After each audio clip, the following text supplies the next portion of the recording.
The Level Grind is brought to you by All-Star Collision and Glass. Visit allstarcollision.ca.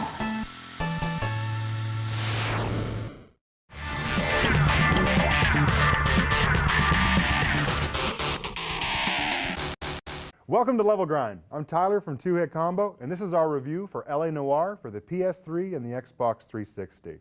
Now, LA Noire is set in 1940s LA with a film noir styling. It starts with our protagonist, Cole Phelps, who's working his way up through the LAPD ranks from patrolman to detective. He's formerly a decorated war hero. There's also a side story going on there. The coolest thing about this game that needs to be said is the new motion scan technology.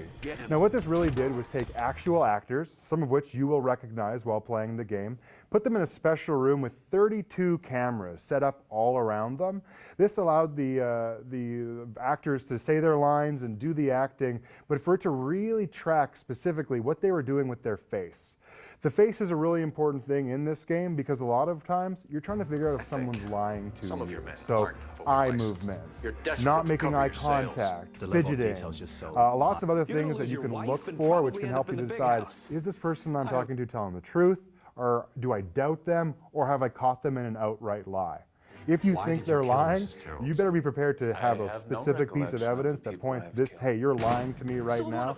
Because if you don't get the questions right, it can affect where the story goes and how quickly you solve the case.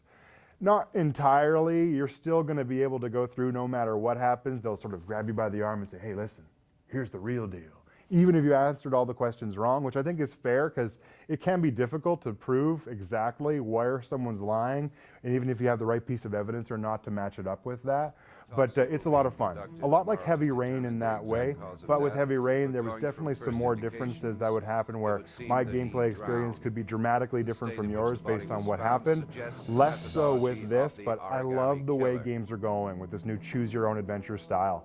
It's the only medium from movies, maybe books can do it, but any video medium that allows you to actually make decisions that affect the story. You're never going to find that in a movie unless they recut it a million times at great expense. So my hat's off to Team Rockstar and Team Bondi for putting this game out there. I definitely see a lot of hope for sequels. That being said, this is still a great game.